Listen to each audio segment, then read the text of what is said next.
এখন গুরুত্বপূর্ণ বা আমাদের যেটা খুবই দরকার সেই বিষয়ের উপর একটা আলোচনা রাখতে চাচ্ছি, সেটা হলো তাওবা ইস্তেগফার। তো আপনাদের আলোচনার দিকে যাওয়ার আগেই একটি বিষয় জানাই, সেটি হলো আপনারা জানেন আমাদের আজকের অনুষ্ঠানে উপস্থিত হওয়ার কথা ছিল শাইখ ডক্টর আবু বকর মোহাম্মদ জাকারিয়া সাহেবের। তো তার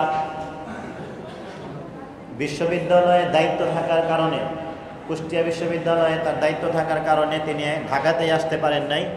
এজন্য তিনি তার বিষয়টি ক্ষমাসুন্দর দৃষ্টিতে দেখার জন্য অনুরোধ করেছেন। আমরা অনেকেই তার ভালোবাসায় তার কাছ থেকে কিছু দ্বীনি ইলম অর্জনের জন্য উপস্থিত হয়েছি। তো আমরা সকলেই ওনার পক্ষ থেকে এবং তালিমুল কোরআনের পক্ষ থেকে আপনাদের কাছে বিষয়টিকে ক্ষমাসুন্দর দৃষ্টিতে দেখার জন্য অনুরোধ করছি। সম্মানিত উপস্থিতি, মহান রব্বুল আলামিন যতটুকু তৌফিক দান করেন তাওবা ইস্তেগফারের বিষয়ে আলোচনা রাখব ইনশাআল্লাহ।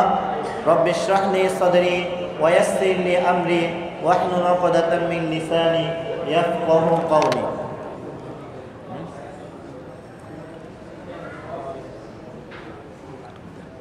সম্মানিত উপস্থিতি, আপনারা দীর্ঘ সময় আলেম ওলামাদের আলোচনা শুনছেন, দীর্ঘ সময় এখানে ব্যয় করেছেন। আপনাদের এই সময় অপচয়ের না।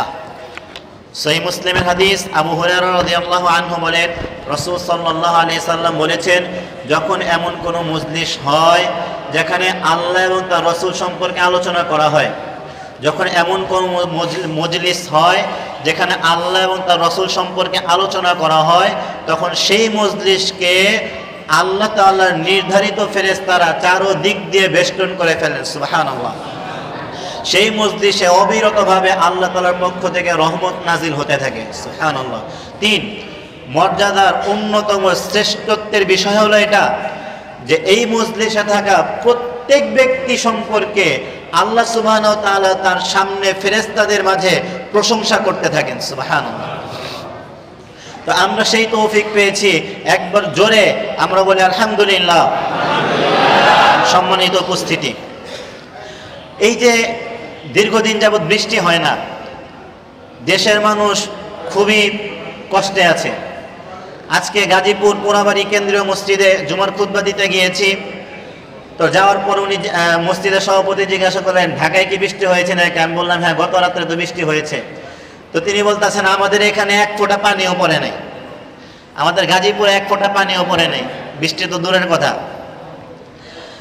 তো আল্লাহ সুবহানাহু ওয়া তাআলা, আমরা প্রথমে কিছুটা জানবো বৃষ্টি কেন হয় না, তারপর জানবো কি করলে বৃষ্টি হবে ইনশাআল্লাহ।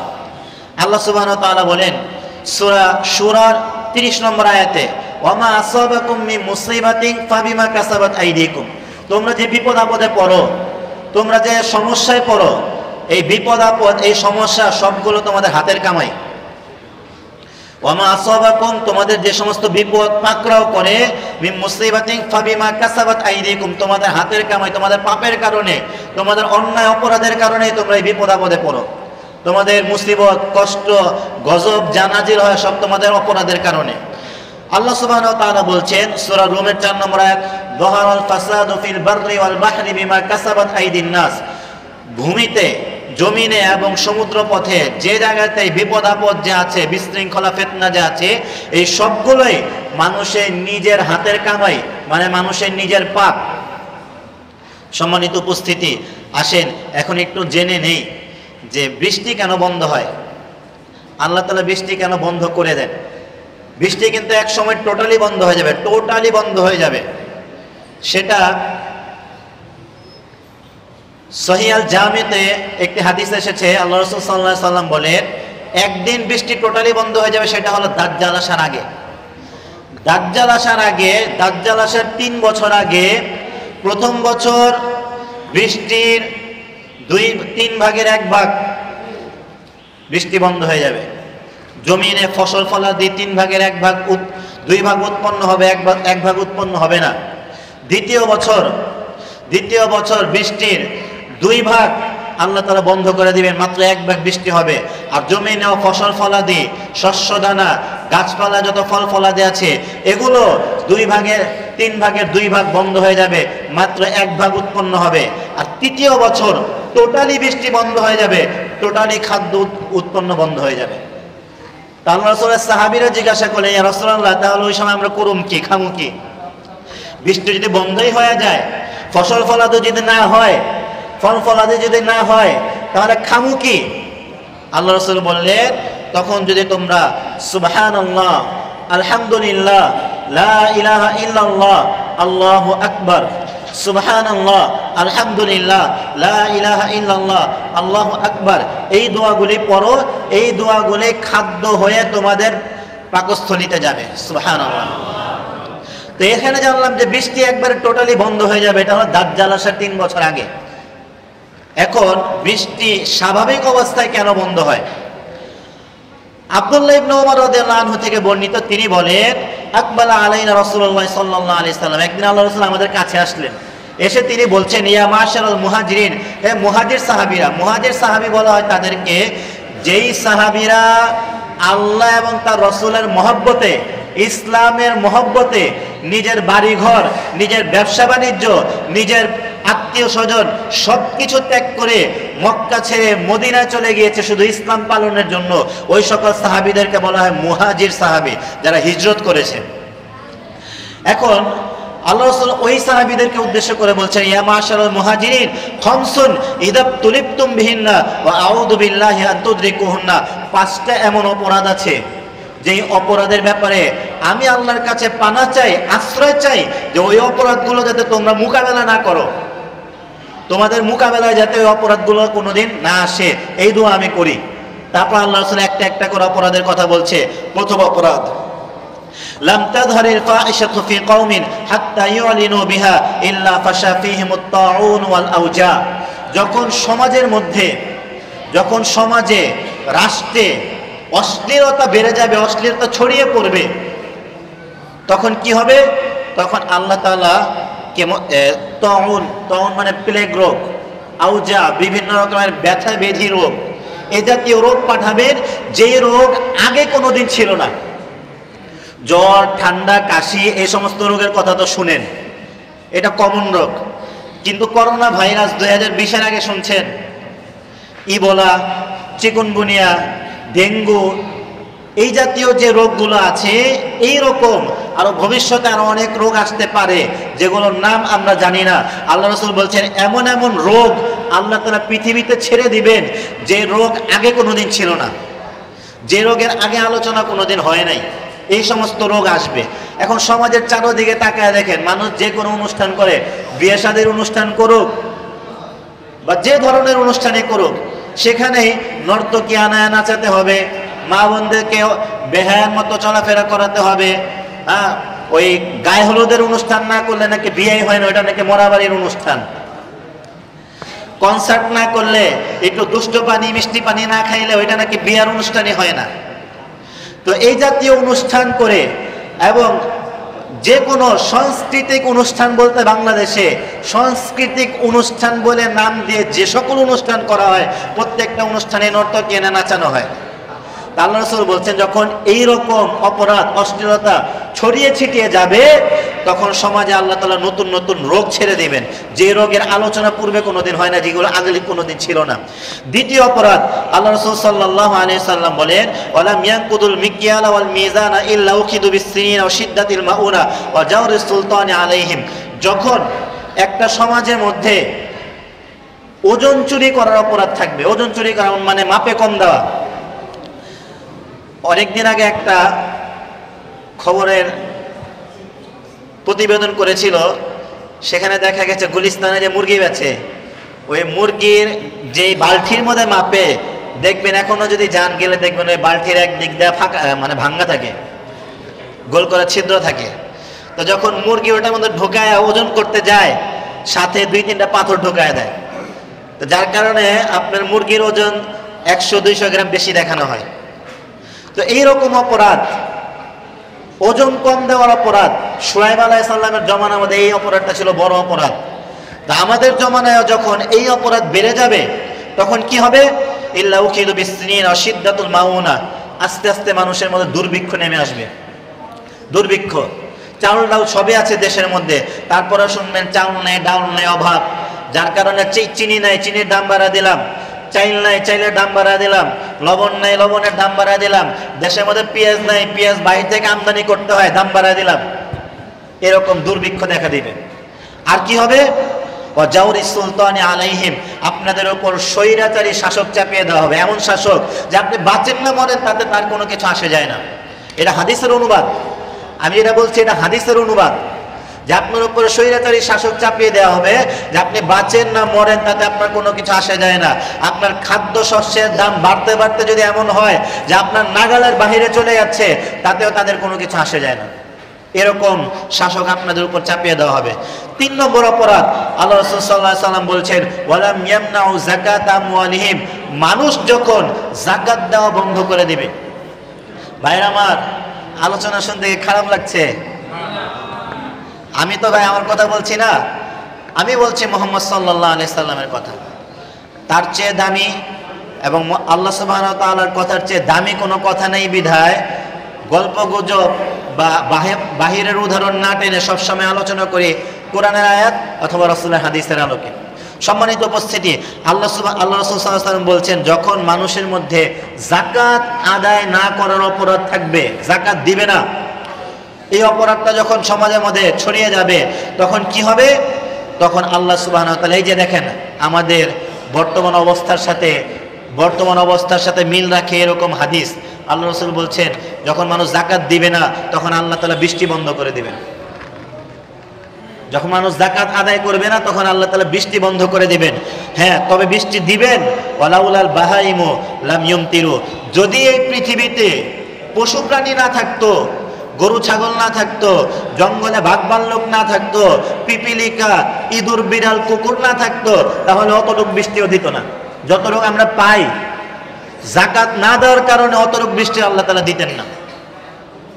সম্মানিত উপস্থিতি, তারপর আল্লাহ সুবহানাহু ওয়া তাআলা বলছেন 4 নম্বর অপরাধ, ওয়ামাল্লাম তাহকুম আইম্মাতুহুম বিকিতাবিল্লাহ, 4 নম্বর অপরাধ, যখন মানুষ আল্লাহ এবং তার রাসূলকে ছেড়ে দিবে, আল্লাহ এবং তার রাসূলের অনুসরণ করা ছেড়ে দিবে, তখন আল্লাহ তাআলা মানুষের উপর, মুসলমানদের উপরে তাদের শত্রুদেরকে চাপিয়ে দিবে, ইহুদি খ্রিস্টানদেরকে চাপিয়ে দেবে, হিন্দুদেরকে চাপিয়ে দিবে। দেখেন আজকে বাংলাদেশে মুসলমান তো অনেক আছে, সংখ্যায় বড়, এত মুসলমান থাকার পরেও ফরিদপুরে 2 জন মুসলমানকে পিটিয়ে হত্যা করা হলো, কেউ কিছু করতে পারলো না। হিন্দুরা মুসলমানদের 2 জনকে পিটিয়ে মেরে ফেলেছে, কেউ কিছু করতে পারেনি, অথচ মুসলমানের সংখ্যা কিন্তু সবচেয়ে বেশি বাংলাদেশে। পৃথিবীতে মুসলমানের সংখ্যা অনেক বেশি, প্রায় 200 কোটির মতো, তারপরেও ফিলিস্তিনের পাশে দাঁড়ানোর মতো কোনো মুসলমান দেখা যায় না। খাদ্যশস্য পাঠিয়ে দিচ্ছে, কোটি কোটি টাকা দিয়ে স্টেডিয়ামে ফুটবলের আয়োজন করছে আরব দেশের নেতারা, কিন্তু মুসলমানদের পাশে দাঁড়ানোর মতো সাহস, শক্তি তাদের মাঝে নাই। সম্মানিত উপস্থিতি, এজন্য আল্লাহ রাসূল সাল্লাল্লাহু আলাইহি ওয়াসাল্লাম বলছেন, যখন মানুষ আল্লাহ এবং তার রাসূলকে ছেড়ে দিবে তখন তাদের শত্রুদেরকে মুসলমানের উপর চাপিয়ে দিবে। তা আমাদের করণীয় কি? আমাদের করণীয় হলো আল্লাহ এবং তার রাসূলকে এখন থেকে, আজকে থেকে আল্লাহ এবং তার রাসূলকে অনুসরণ করা শুরু করে দেওয়া। 5, আল্লাহ সুবহানাহু ওয়া তাআলা বলেন, মানুষ যখন ওয়ামাল্লাম তাহকুম আইম্মাতুহুম বিকিতাবিল্লাহ, সমাজের শাসকেরা যখন আল্লাহর কিতাব অনুযায়ী বিচার করা ছেড়ে দেবে, সমাজের শাসকেরা যখন আল্লাহর কিতাব অনুযায়ী বিচার করা ছেড়ে দিবে, তখন তাদের মধ্যে আল্লাহ সুবহানাহু ওয়া তাআলা শত্রুতা তৈরি করে দেবে, নিজেরা মারামারি করবে। যেমন হাইকোর্টের মধ্যে, জজ কোর্টের মধ্যে, অনেক কোর্টের মধ্যে এমন আসামি উপস্থিত হয় যারা বহু মানুষকে খুন করেছে, বহু মানুষের টাকা পয়সা লুটপাট করেছে, সব কিছু করার পরেও কিছুদিন পরে তাদের অবস্থা এমন হয় যেন তারা দুধে দেওয়া তুলসী পাতা, জীবনে কোনোদিন অপরাধী করে নাই।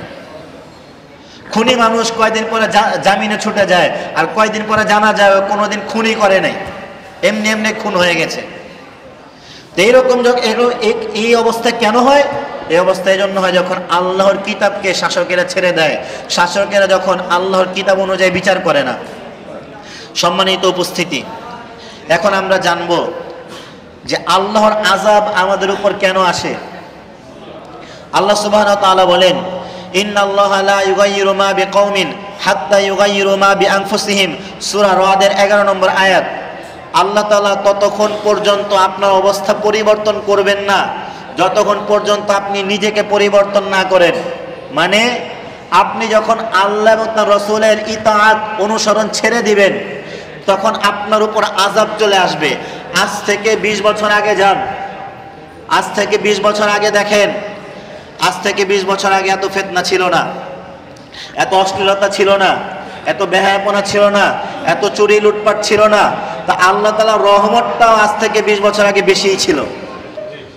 যখন মানুষ অশ্লীলতায় লিপ্ত হলো, বেহায়াপনায় লিপ্ত হলো, পাপে লিপ্ত হলো, সুদ ঘুষ চুরি বাটপারি এগুলোতে লিপ্ত হলো, তখন আল্লাহ তাআলার রহমত আস্তে আস্তে উঠে গেল আর আল্লাহ তাআলার আযাব আস্তে আস্তে নেমে গেল। ঠিক কিনা?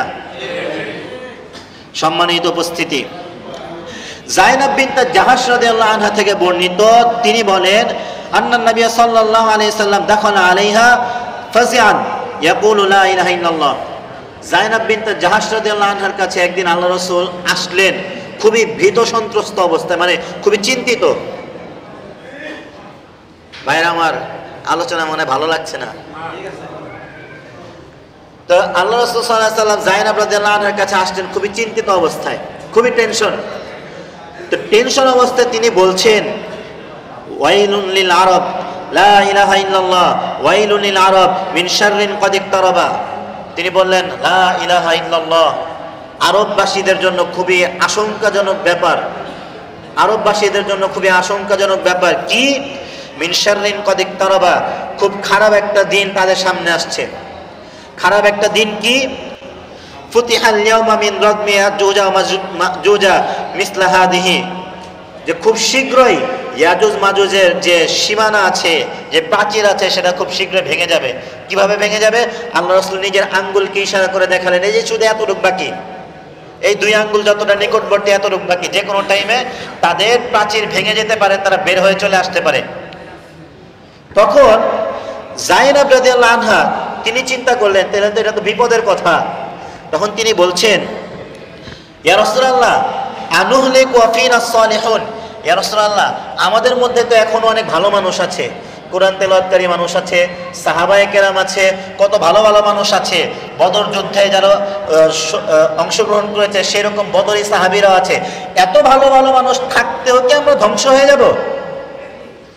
তখন আল্লাহ রাসূল বলছে নাম ইদা কাসরাল খাবুসা, হ্যাঁ, যখন পাপাচার বেড়ে যাবে তখন তোমাদের মাঝে যত ভালো মানুষই থাকুক তখনও তোমরা ধ্বংস হয়ে যাবে।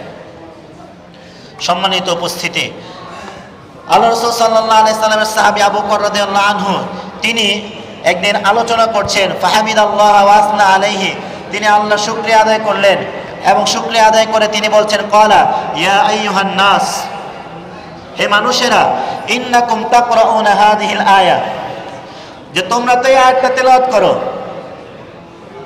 আবু বকর রাদিয়াল্লাহু আনহু সাহাবীদেরকে উদ্দেশ্য করে বলছে, হে সাহাবী, হে আমার বন্ধুরা, যে তোমরা তো এই আয়াতটা তেলাওয়াত করো, কিন্তু এই আয়াতটা তো তোমরা কামে লাগাও না। কি আয়াত? আলাইকুম আনফুসাকুম লা ইয়াদুররুকুম মান দাল্লা ইযা ইহতাদাইতুম ইয়া আইয়ুহাল্লাযীনা আমানু আলাইকুম আনফুসাকুম, হে ঈমানদাররা তোমরা তোমাদের ব্যাপারে সতর্ক হও। লা ইয়াদুররুকুম, তোমাদেরকে যেন ক্ষতি করে না ফেলে, মান দাল্লা, যারা পথভ্রষ্ট, ইযা ইহতাদাইতুম, তোমরা হেদায়েত প্রাপ্ত হওয়ার পরেও, তোমরা হেদায়েত প্রাপ্ত। এই যে খেয়াল করে একটু শুনেন, আলোচক আসছেন, উনি তো আলোচনা করবেনই, আপনারা ভালোবাসা নিয়ে বসে আছেন, একটু শুনেন, শেষ করে ফেলবো ইনশাআল্লাহ। 2-3টা হাদিস আছে, শেষ করে ফেলবো ইনশাআল্লাহ। এখানে আমাদের ওয়াকফ স্টেটের মুতুল্লি সাহেব আছেন, পঞ্চায়েতের সভাপতি সাহেব ছিলেন, আরও পঞ্চায়েতের সদস্যরা আছেন, আমাদের এলাকার মুরব্বীরা আছেন। আপনাদের উদ্দেশ্যে হাদিস শুনতে হবে। আরও যারা মুরব্বী আছেন, প্রত্যেক এলাকা থেকে তো কিছু মানুষ আসছেন, নিজেদের এলাকায় যাবেন, হাদিসটা আজকে শুনে যান, কাজে লাগাতে হবে।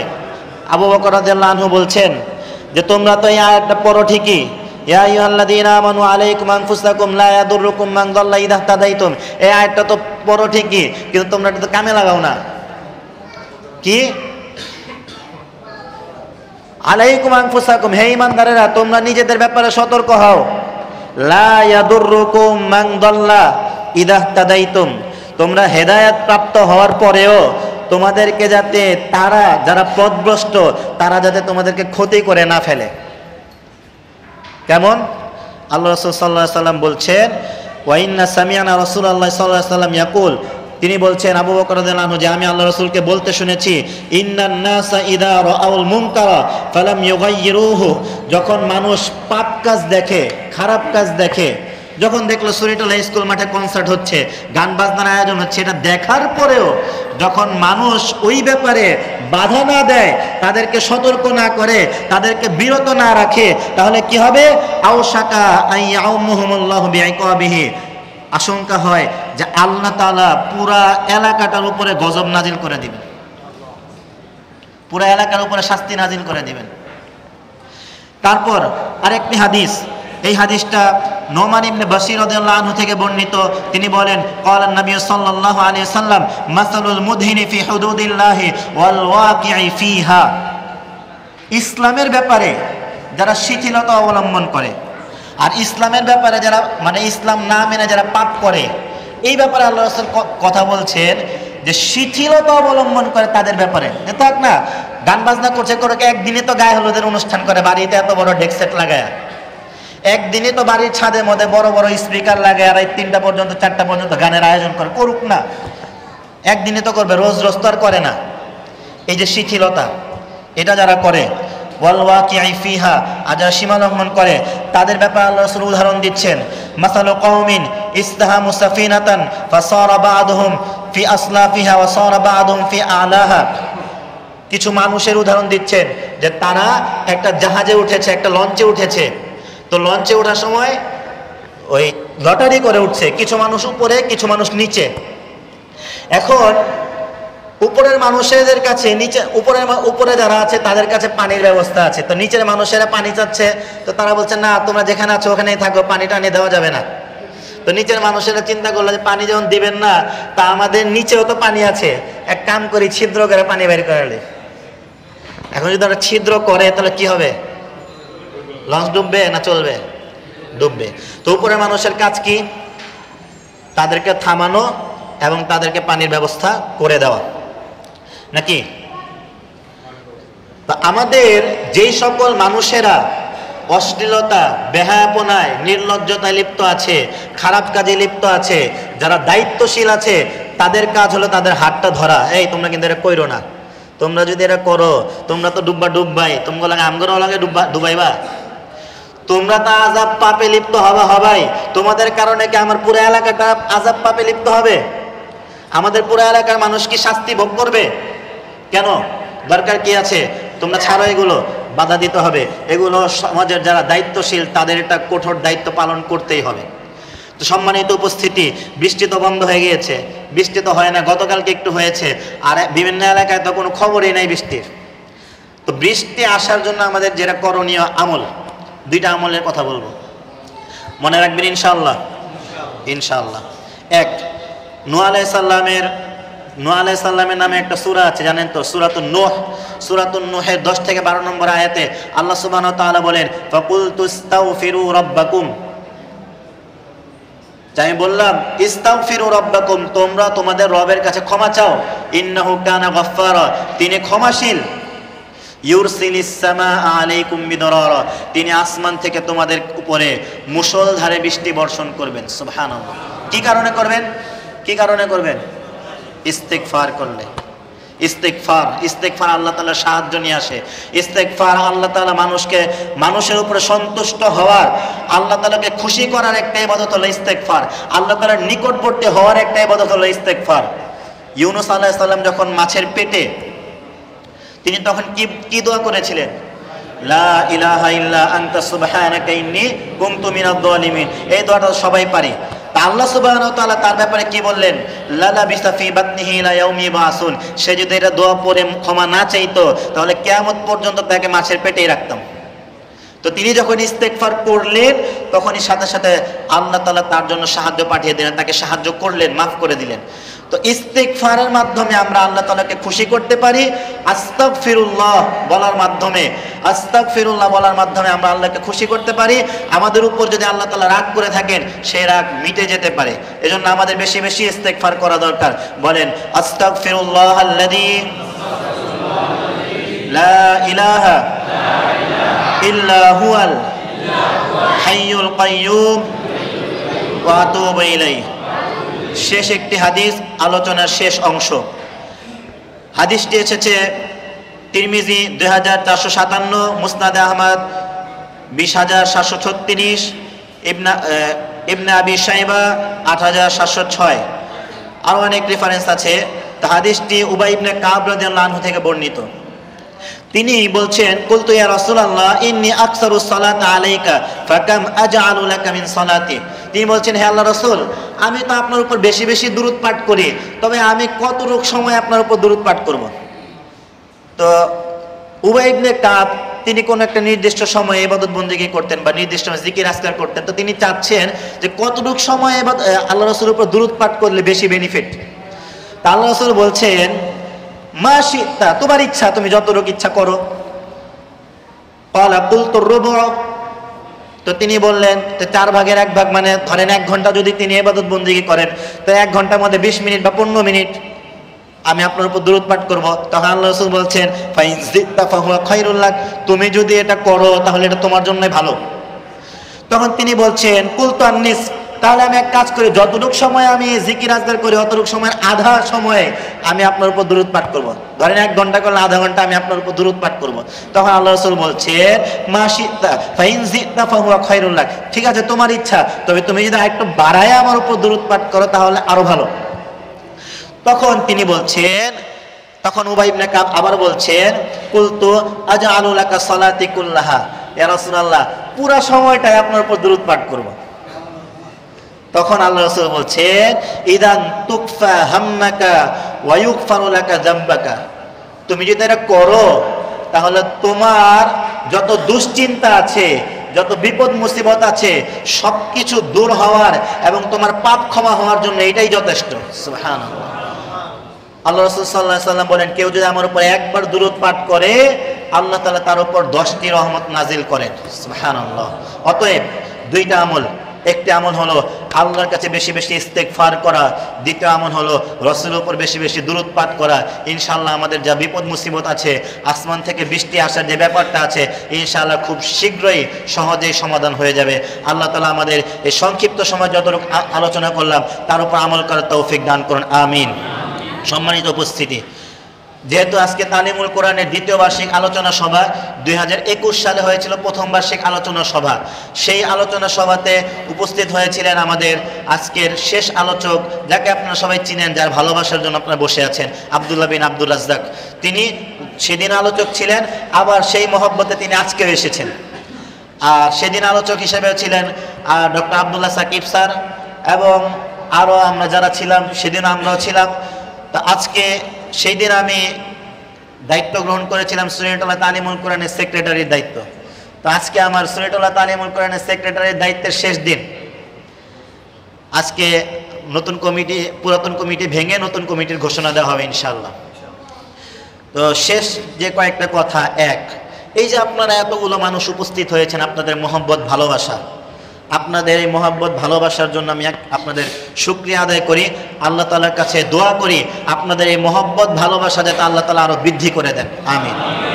দ্বিতীয়, সুন্নাতুল্লাহ তালিমুল কোরআনকে সবসময় পিছন থেকে মানুষের শরীরের হাড্ডি যেরকম, মানুষের একটা মেরুদণ্ড যেরকম গুরুত্বপূর্ণ, সেরকম গুরুত্বপূর্ণ ভূমিকা পালন করে আসছে সুন্নাতুল্লাহ তালিমুল কোরআনের জন্য সুন্নাতুল্লাহ মহল্লা পঞ্চায়েত, সুন্নাতুল্লাহ ওয়াকফ স্টেট এবং মহল্লার অনেক মুরব্বী, মহল্লার অনেক যুবক, আমাদের অনেক মুরব্বী যারা আগে ছিল, মারা গিয়েছেন, ইন্তেকাল করেছেন, আল্লাহ তাআলা তাদেরকে জান্নাতুল ফিরদাউস নসিব করুন।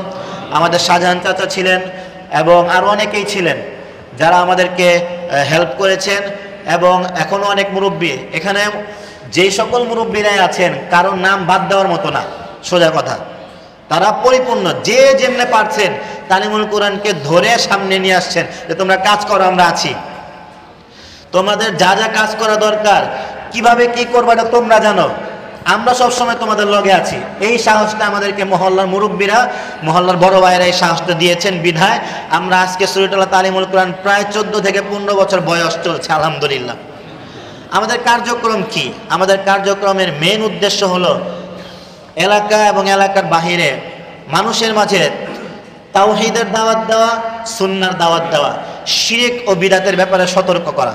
এটা হলো আমাদের মেন উদ্দেশ্য, মেন কাজ। দ্বিতীয়, আমরা যে কাজ করে যাচ্ছি, প্রতিদিন বাদ এশা এই মসজিদে কোরআন শিক্ষার আয়োজন করেছি। আমাদের আব্দুল্লাহ বিন আব্দুর রাজ্জাক ভাই আলহামদুলিল্লাহ দেখেছি আগ্রহ ভরে তিনি বিনা পয়সায় নিজের টাকা খরচ করে, কারোর কাছ থেকে টাকা না নিয়ে দেশের বিভিন্ন জায়গায় কোরআন শিক্ষার ব্যবস্থার জন্য তিনি খেদমত করে যাচ্ছেন, আলহামদুলিল্লাহ। আল্লাহ তাআলা তাকে উত্তম প্রতিদান দান করুন, আমিন। তা আমরা তালিমুল কোরআন শুরু থেকে নিয়ে এই পর্যন্ত এই চেষ্টাটা করে আসছি। আল্লাহ তাআলা আমাদেরকে সেই তৌফিক দান করেছেন। আপনারা দোয়া করবেন এই চেষ্টা যাতে আমরা চালিয়ে যেতে পারি। তৃতীয় হলো, প্রত্যেক মাসেই, আপনারা তো অনেকে আছেন প্রতি মাসেই আসেন, প্রতি মাসে আমরা এমন একটা হালাকার আয়োজন করে থাকি যাতে আমরা কিছু এলেম অর্জন করতে পারি।